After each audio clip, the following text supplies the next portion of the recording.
Alright, so this is gonna be my fifth attempt at doing a vlog. I've been failing completely because this is not a thing I'm doing every day.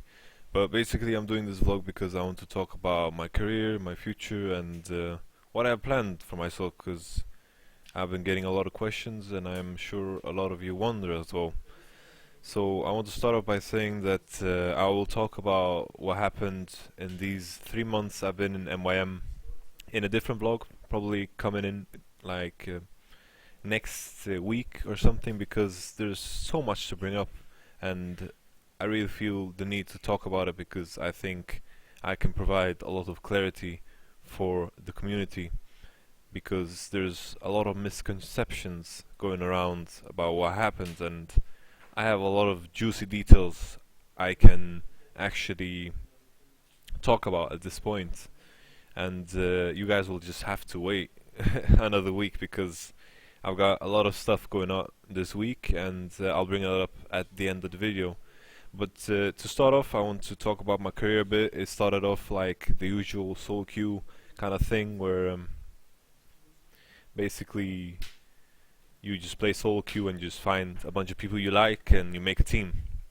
I made a team. I played the sickest tournament at that time, of course, Go for LOL, amazing fucking $100 prize pool, and I played that tournament a couple of times with the team, and at one point we were quite successful in one of those. I think we went to the actual semi-finals. We played against SK Gaming, and I was like, damn, I'm playing against Ocelot and Wicked, these guys. I've been looking at the streams and I never thought that could become like a reality where I play against these guys. And we weren't really expecting to win, but we came into the game and we lost, but I killed Wicked 1v1 with Garen, and he played Nasus. It's a bad matchup for Garen at that time, but I mean bad matchup for Nasus, but still I managed to pull that off, and it kind of motivated me to the point where I realized I could actually do something in this game. I could become a good player, and at that time I realized, holy shit, I can actually compete. I have some potential I can make use of, and it motivated me a great deal.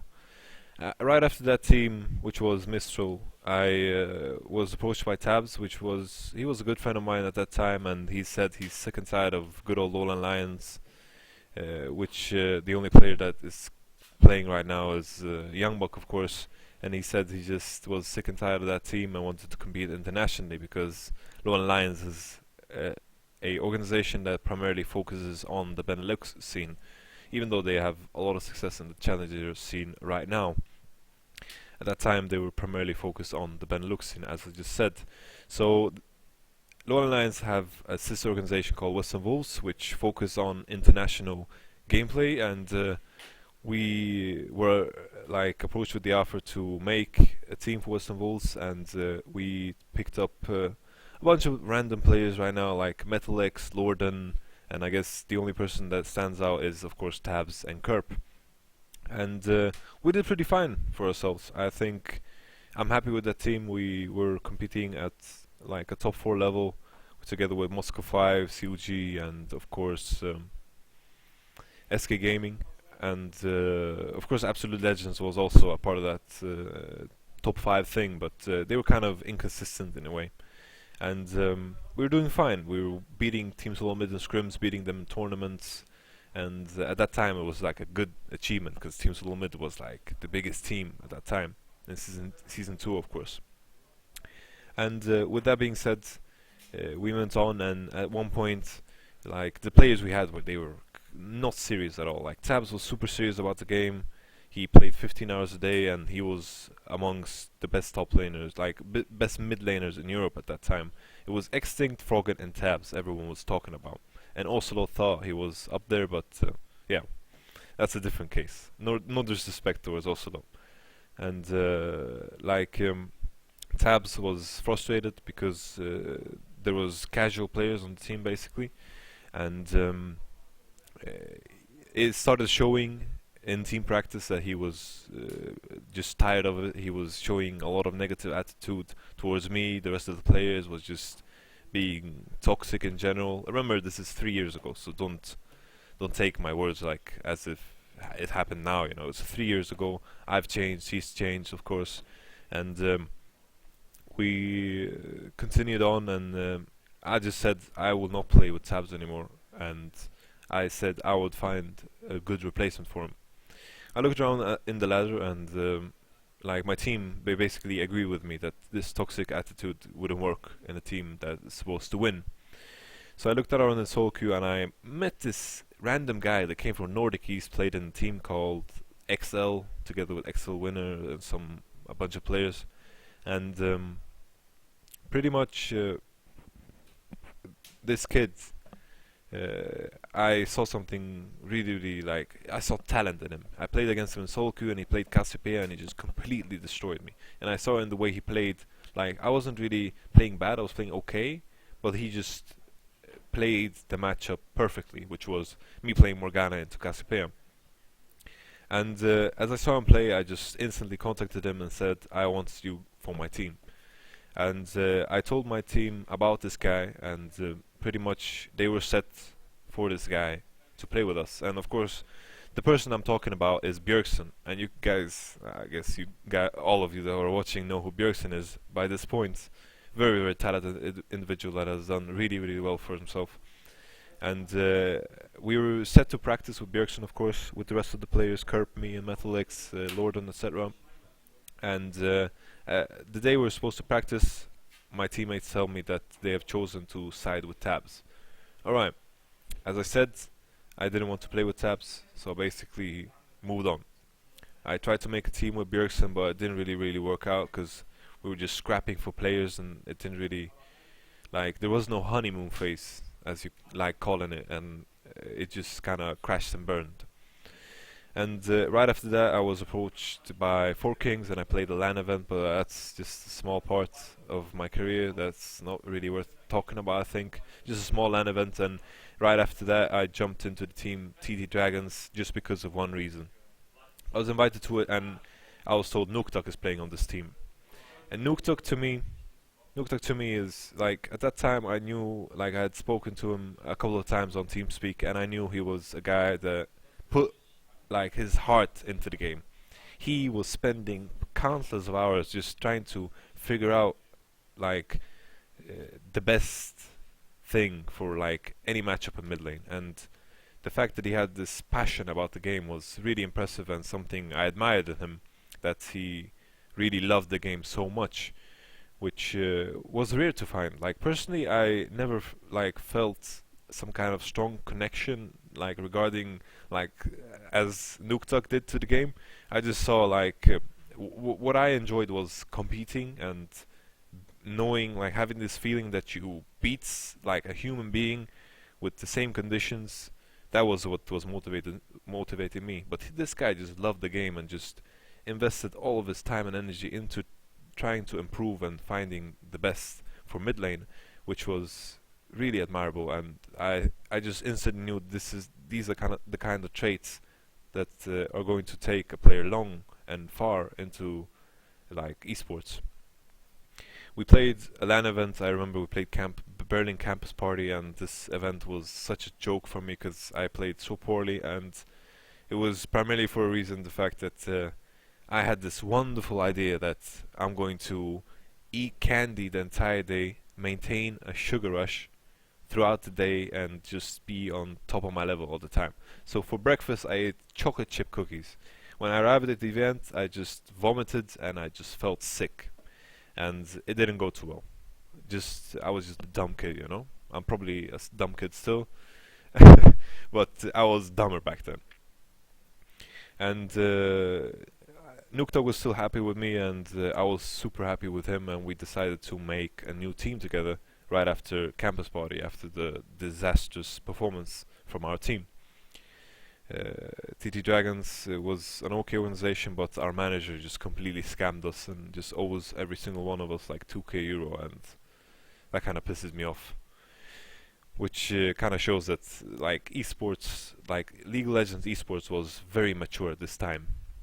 And Nukeduck and we were looking onto the ladder, looking for players. We tried out Hawkton. We tried out, I think Hawkton is the only player you probably know out of the players we tried out. And me and Nukeduck, we realized that we cannot find any AD carry and support that are sufficient. After playing with Pools and Will Failure, we had some issues and we parted ways. And they decided to create a different team right under our nose and kind of steal away the organization that we wanted to be under, and which was H2K. And we were like, okay, we're going to go bot lane and just destroy these scrubs. And me and Nukta went bot lane, and the mid laner that we brought in was of course Incarnation. The jungler we had was Darkwing Jax, and we took in El Mupo for top lane. So me and Nukeduck went bottom, and we completely destroyed like 3-4 PL tournaments in a row, and we were feeling really comfortable beating like the potential opponents in the qualifier for the challenger or LCS, not the challenger, of course. There was no challenger scene at that time. And me and Nukeduck, of course, destroyed Pools and Will Failure, and it felt really good, and we were doing well. Nukeduck, of course, was underage and couldn't participate in the LCS, so we finally decided to bring in Will Failure after defeating him. So I guess he came in with like some bad blood, but it was fine. I think it's better to go to the team that beat you than just sitting around moping, you know. And we went into Team Solo maybe boot camped. It was hilarious, bunch of funny guys. I still love Incarnation, Darkwing Jackson. I'm really happy for Incarnation getting his unban finally. He has improved drastically in his behavior. Like, he used to be a troll, but now he's like an example for what every player should be like, and I'm really, really happy for him. We got, of course, disqualified at the day before the event. We were actually at the airport, so at that time I was pretty salty about how Riot handled it, but I kind of understand that it had to be that way at this point in time. And right after that, Brokenshard saw some potential in me. Like, I had a good connection with him, so he set me up for a sub position in, of course, DragonBorns at that time. They had some issues with Spontex in the LCS Spring Split and decided to bring me in for top lane. And as I said, I played AD carry in Team Solo Mid, played AD carry in solo queue, and I thought that was my main role. And coming into the team, I was playing AD carry for like 5 months, and it was kind of strange jumping onto top lane, but I had like this common knowledge because the meta wasn't really dynamic in a way. It was just basically like this flatline, you know, no pulse, boring ass top lane. And it was a good experience for me to join LCS, but the biggest problem for me was that I had 2 priorities at once. I had to go to school at the same time because I just knew that having the conversation with my parents, telling them that I would skip school to play League, it would never fly with my parents. They are really, really strict. So, and at this point in time, I don't regret my decision continuing in school. But then again, I never had time to practice because DragonBorns was such a joke of an organization. We were living in the gaming house. I don't even know if I can call it a gaming house if there's no PCs, you know. We had one PC. It was borrowed from Fnatic. It was basically Cyanide's laptop. And we played Heroes of Might and Magic all day on that laptop.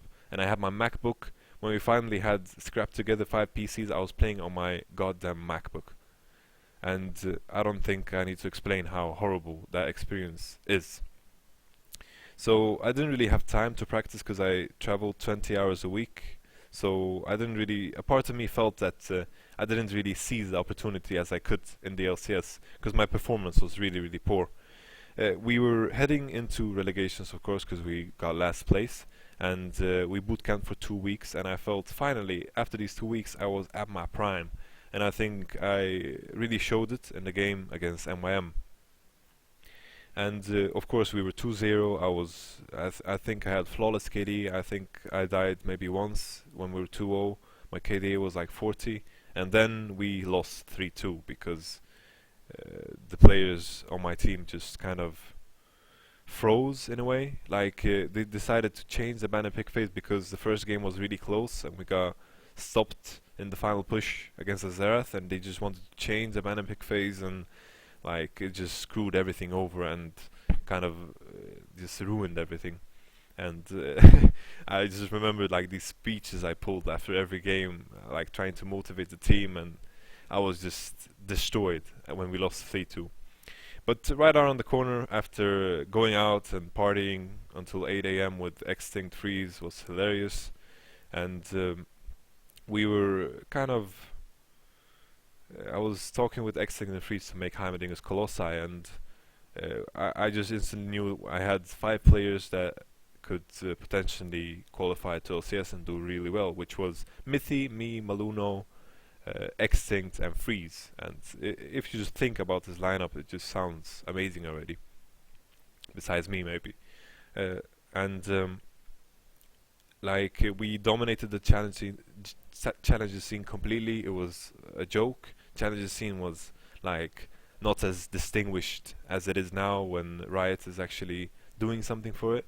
And it was basically like a bunch of small tournaments, and the teams were really casual, and we were actually like the only super tryhard team.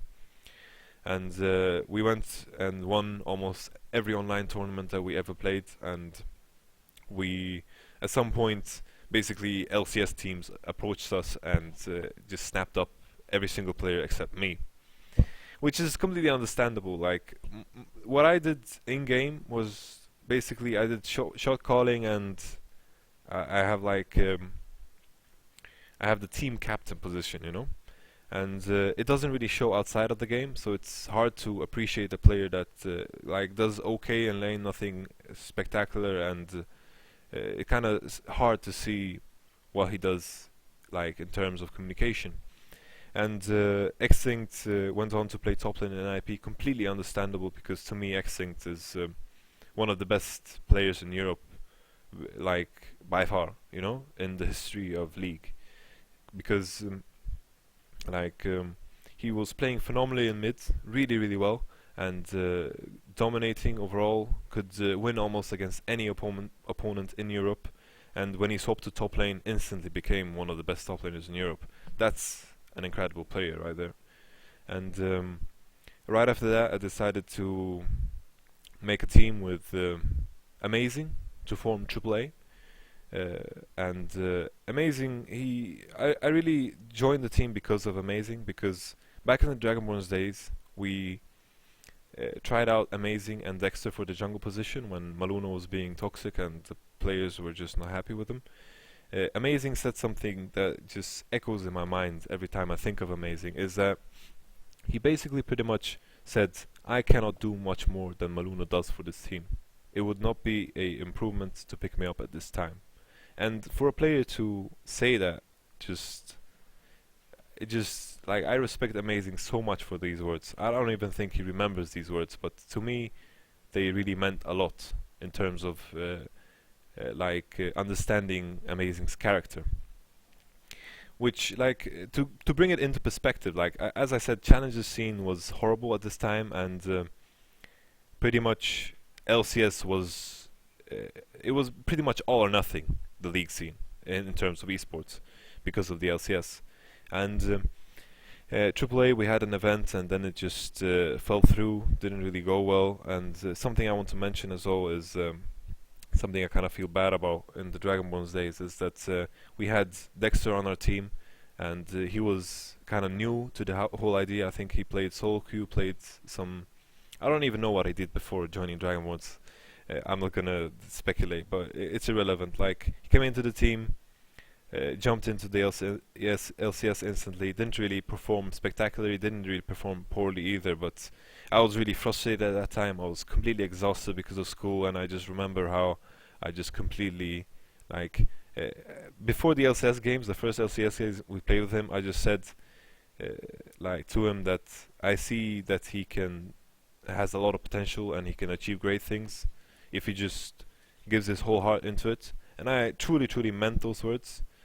And I remember, like, the hotel, I can even picture it in my head, and those words, I meant them. And like some days after when we were scrimming, I just remember Dexter doing like we were scrimming, and he just gave double buff to my enemy top laner, and I just went completely mad mode, like completely like toxic attitude, and it was really bad of me, and I kind of regret doing that because I truly meant what I said in that hotel room at that night. It sounds so wrong when I say that we were alone in a hotel room, but it's irrelevant, you know. And to continue on, the team was amazing. Ended up pretty bad, and I was just exhausted at this time. All my teams just ended in such a weird way. We got banned. My teammates got stolen away from me, and we got last place, and the conditions were shit. And one time my teammates didn't believe in like the player that I wanted them to pick up, which was Bjergsen, and I was just tired. I wanted to take a break, and I wanted to focus on school to get back on track with my grades. I was signed as like the Lemon sub, and it was a good thing. Like Lemon sub, like when they are rank 1 in Europe, it's pretty decent. I was happy with that, and like I went on to like playing solo queue, not too much, but just relaxing, like hanging out, catching up with friends, you know, like all the time that I basically lost playing LCS, just catch up on life a bit, you know. So my plan was to get back into League as soon as I finished school. I got this amazing offer from DreamHack to cast the LCS in Swedish, which I did for 3 months. I casted, I think it was the summer split, with and basically the NA LCS and the European LCS. So I probably had I have like 800 broadcast hours on my belt, which was a great experience. I learned a lot, and it was good for me because I've never watched that much League of Legends in my entire life. Like I like when I watch LCS, when I actually watched LCS in the past was I watched the 5 first minutes of the game, and I just saw like, okay, this is over. I never really looked through it completely, you know, and it kind of gave me a good insight on all the teams. I kind of like felt really familiar to the European teams and the not Nordic, I mean North American teams, which was kind of perfect because Riot just announced the coaching thing, you know. They announced they will fund the coaching for the teams, and I was basically Amin, Nukeduck, MrRallez, and Mithy endorsed the idea of me becoming a coach, and they are probably the main reason why I became a coach in the end. And I just feel like when I thought about it I looked at the past in my career, that what kind of a player I was. I was the kind of guy that could see talent in people. uh, I think that's a good trait to have as a coach, and I also always had the team captain role in the team and the shot caller. And I felt those traits were good to have if you're gonna become coach. It's a good start, you know. I was unexperienced coaching people, but I read a lot of books, and I got the MIM offer. Then I started reading books, of course, and I went into it with my full heart. But I want to continue on the MYM section of my career in a different vlog, because it's really really deep, and it will take a lot of time because there's a lot of things to discuss. But to wrap this up, like right now what I'm doing, we've ended up at this point where I'm sitting in the MYM gaming house for the last few days, and I'm thinking like for my future what I've planned, which I'm going to reveal for you guys now, is it's been said already that I'm going to coach a Russian team in the playoffs called Glacial Phoenix. It's going to be interesting because I just want to keep busy. Usually some of the teams, some of the players, some of the coaches even, sorry, they take a small vacation at this time, and I just thought I don't want to take vacations. I can rest when I'm dead, and I just want to keep active. So basically I got this opportunity to coach this Russian team, and I think it's better than doing nothing and sitting on my lazy ass at home. I'm already struggling to sitting here doing nothing for 25 minutes besides talking. It's kind of hard for me to sit still, you know. So I want to keep active, and I'm just doing it to gain more experience. It's not something that I want to settle down to. I don't want to be the coach that went to Russian league and never came back, you know, because it's kind of a massive downgrade from the USS. And I'm not saying that to flame the Russian league scene. It's more about it's kind of easy to see like the difference between the EU LCS and the Russian LCS, of course. And with that being said, I'm going to try to keep coaching an LCS team. I've been talking to a lot of teams, and hopefully you guys will see me in the ULSS or the North American LCS, depending on how it goes.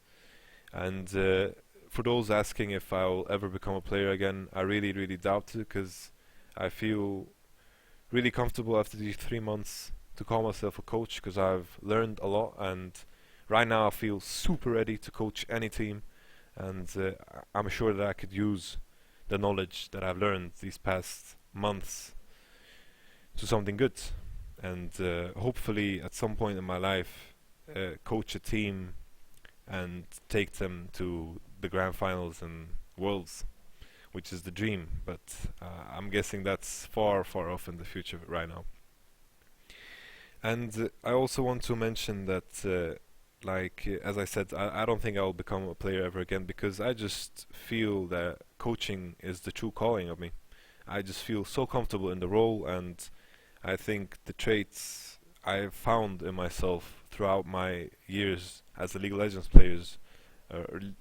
player kind of fits in the coaching role. So I'm gonna stick to coaching, basically. And I guess that's it for this vlog. I don't know if it's too long.